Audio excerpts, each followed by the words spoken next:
C'est jouer contre un grand club, contre un club qui a réalisé un excellent début de saison, avec apparemment un entraîneur qui a révolutionné tout Marseille. Donc voilà. En temps ordinaire, c'est toujours particulier de jouer à Marseille et ça l'est toujours pour nous parce que on est toujours dans la même quête de points et on est toujours dans les mêmes objectifs. Est-ce que ce sont les premières secondes de jeu qui vont être essentielles si on se réfère au match aller? Tout dépend si on a envie de battre notre record de buts encaissés le plus rapide de l'histoire de la Ligue 1, quoi. Donc voilà. Ouais. Moi, j'aurais qu'un conseil à donner aux joueurs. Ils l'ont déjà le record, donc ça ne sert à rien de le battre. Cette victoire contre eux a fait du bien. Est-ce que ça permet d'appréhender la semaine d'entraînement avec un peu plus de confiance ou on reste... Encore une fois, on est dans nos objectifs. Il est certain qu'il est préférable de gagner que de perdre. Donc on parlait de record tout à l'heure, donc voilà, on établit un nouveau record puisque c'est le premier match qu'on gagne en janvier en Ligue 1. Et c'est aussi le premier match qu'on gagne un dimanche à 14h. Donc voilà, on a battu... il y avait 2 statistiques qu'on a su inverser. Et je me rappelle plus de ta question, donc... Est-ce que la victoire, ça permet d'appréhender la semaine un peu plus avec un peu plus de confiance? Ouais, c'est ça c'est certain. C'est certain, il y a plus de confiance. Mais bon, je les ai pas beaucoup vus puisque je les retrouve ce matin. Donc voilà, j'ai eu Stéphane au téléphone et il m'a transmis de bonnes ondes. Il m'a dit que les garçons étaient très appliqués, étaient encore plus concentrés que quand j'étais là. Donc voilà, c'est bien. Est-ce que toi, ça te fait du bien justement cette petite coupure? De pas les voir? Non, de sortir un peu du quotidien du championnat, on n'a pas 4 jours. Ça me fait du bien de retrouver mes collègues qui souffrent, entre guillemets, comme moi, pour obtenir leur diplôme. Moi, j'ai une chance terrible par rapport à eux, c'est que mes 14 collègues ça va durer 2 ans. Moi, apparemment, ça s'arrête bientôt, ça s'arrêtera dans 2 mois ou 3.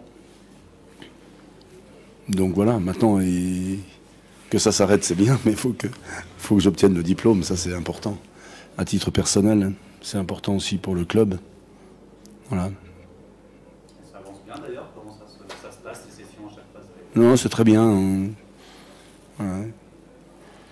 À la direction technique nationale, il y a des entraîneurs qui sont de qualité, qui dispensent une formation de qualité, qui ont beaucoup de respect pour les entraîneurs en poste, qu'ils soient entraîneurs de national, de Ligue 2 ou de Ligue 1.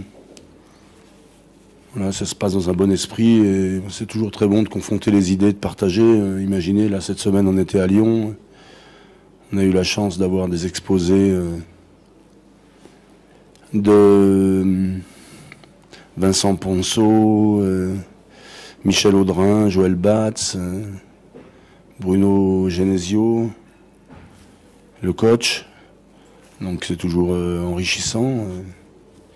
Mais on s'aperçoit aussi que modestement on est en phase ici, mais il nous faudra encore beaucoup de temps pour parvenir à l'excellence lyonnaise. Mais on a envie de se donner ici des moyens de réussir. C'est avec le temps qu'on réussira. Mais voilà, il y a ce qui me fascine à l'OL, c'est ce qui doit fasciner ici les gens quand ils viennent visiter le centre de formation. Les jeunes du centre de formation à Lyon, ils vous serrent tous la main, ils sont tous très polis. Les joueurs professionnels vous serrent tous la main quand vous les croisez. Donc c'est ce qui se passe aussi chez nous, c'est ce qui veut bien dire qu'en tout cas sur ce plan-là, on a compris ce que les Lyonnais ont compris avant nous. C'est important que les footballeurs soient des personnes respectueuses et qu'il y ait de vraies valeurs. Hein. Voilà. Puis après, ce que j'ai vu, on a assisté à une séance d'entraînement, la séance de reprise. Voilà. Il n'y a pas de différence dans l'intensité, il y a une grande différence au niveau technique, parce qu'il y a des joueurs de premier plan à Lyon, mais voilà, ça fait oui, du bien donc. Dans quel état de forme as-tu retrouvé Jacques Laconnet? Il a l'air d'être pas trop touché par une canne que le Burkina n'a pas réussi. Après, Jackie, je parlais de respect tout à l'heure, il incarne à lui seul le respect. Il est content de venir nous retrouver. Il est arrivé très tôt, puisqu'il était déjà hier. Même pas avec celui-ci. Il est rentré plus tôt que prévu, donc ça c'est parfait. Et puis il s'est plongé tout de suite dans le bain. Mais bon, il est ici chez lui. Et on sait que quand Jackie est en forme et quand Jackie n'a pas de problème musculaire, Jackie est un soldat. Donc on est très heureux de le retrouver et je pense qu'il est très heureux de nous revoir. Il postule pour samedi? Bah, bien sûr, d'autant que on a le petit Thomasson qui malheureusement est absent. Voilà, quand on parlait de Lyon tout à l'heure. Alors c'est certain que c'est pas par grappe de 10, mais bon, Adrien, c'est un produit du club, donc ce qu'il réalise c'est bien, je suis content pour lui, il a fait des efforts, ça montre la voie qu'avait déjà montré avant lui Kevin, ça montre la voie à d'autres jeunes du club, que les portes sont ouvertes. D'ailleurs, comme on a quelques blessés, je vais inclure quelques gamins dans le groupe de 18 pour aller à Marseille, et rien ne dit que certains d'entre eux ne vont pas débuter et faire leurs premières armes en Ligue 1. C'est ce qui est bien, c'est ce qui est nouveau. Et voilà.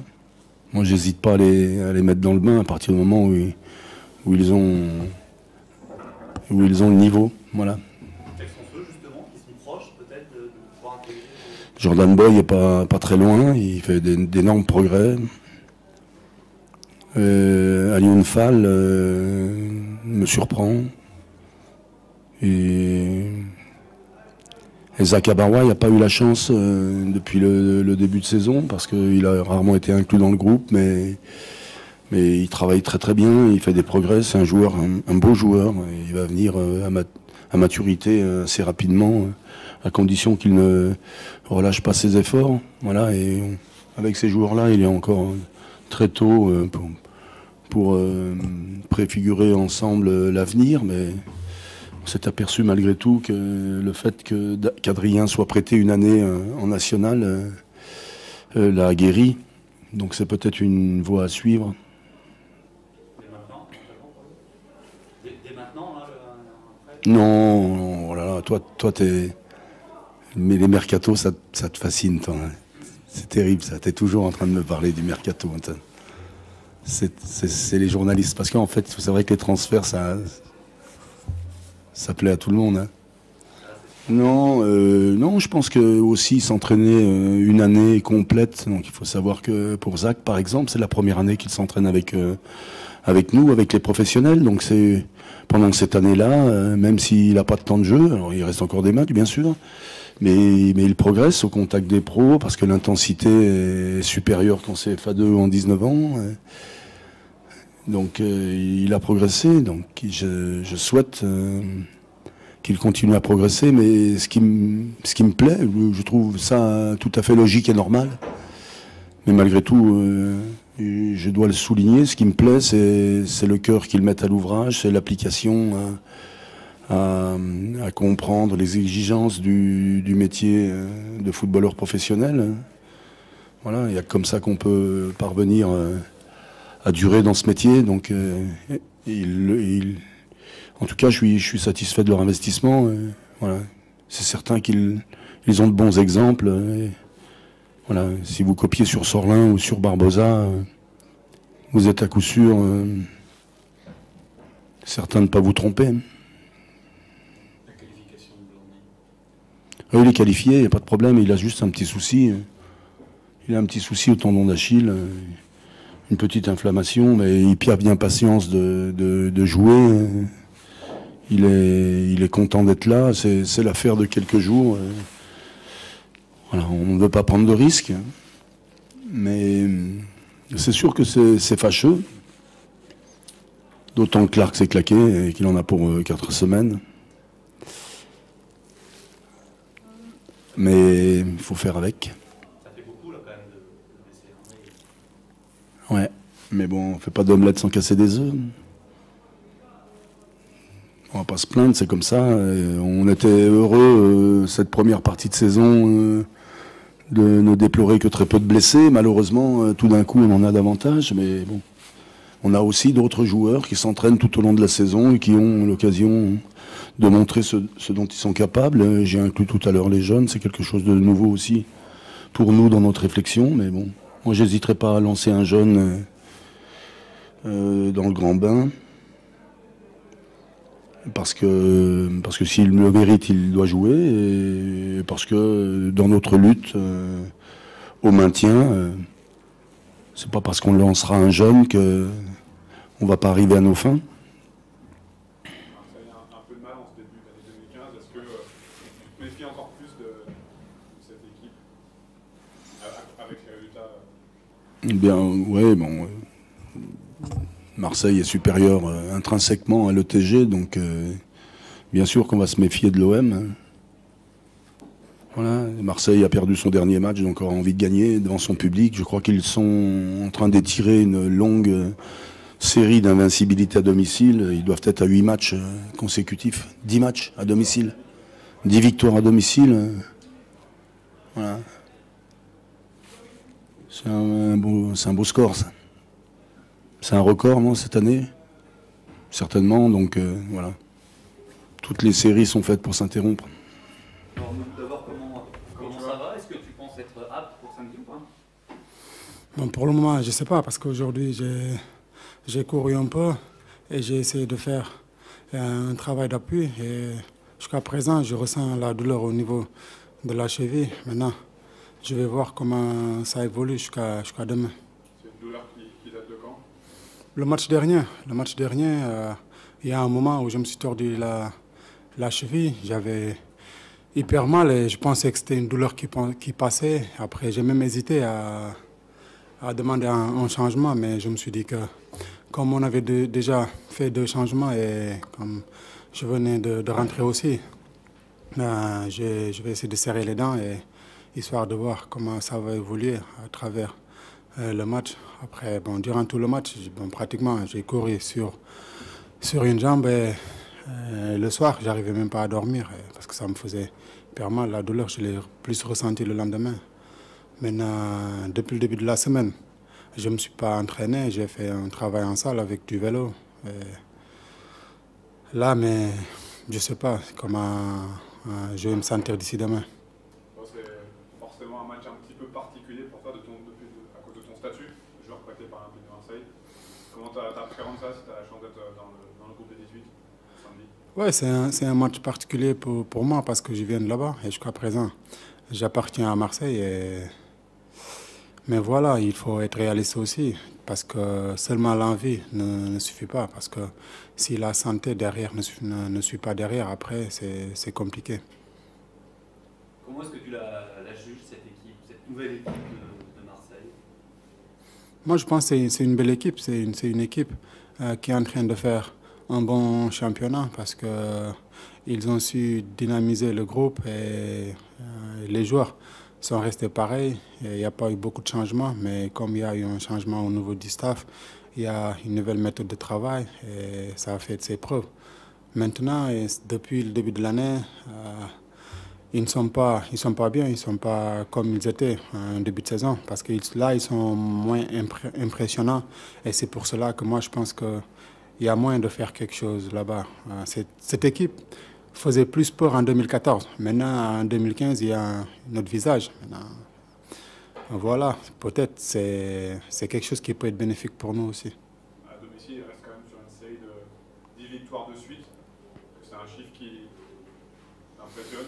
Ouais, c'est normal parce que quand tu vois l'environnement là-bas, le stade, les supporters, la pression et tout, et la pression que l'équipe mène aussi d'entrée de jeu à ses adversaires. Après, ils plient le match en 15 minutes. Quand ils sont venus ici, même pas en 5 minutes, ils ont plié le match, tu vois. Maintenant, ce qu'ils avaient, ces atouts qu'ils avaient, moi, je ne les ai pas revus en 2015. C'est pour cela que j'ai un peu d'espoir par rapport à ce match, parce que là, ils font moins peur. Je n'ai pas d'explication, mais bon, c'est comme ça que moi, personnellement, je vois les choses. Mais n'empêche, ça reste un match difficile pour nous, parce que se déplacer là-bas, quel que soit le contexte, ça reste toujours un déplacement difficile. Est-ce que toi, tu as toujours des contacts avec l'OM, avec des joueurs, des dirigeants? Non, les dirigeants, non. Avec les joueurs, ouais, les dirigeants, ils se consacrent à leur équipe. Mais en ce moment, ils ont d'autres choses à faire. Et là, jusqu'à présent, j'ai quelques amis. Et je maintiens le contact avec eux. Moi, je me concentre. Le plus important pour moi, c'est de me concentrer sur l'ETG. Et voilà.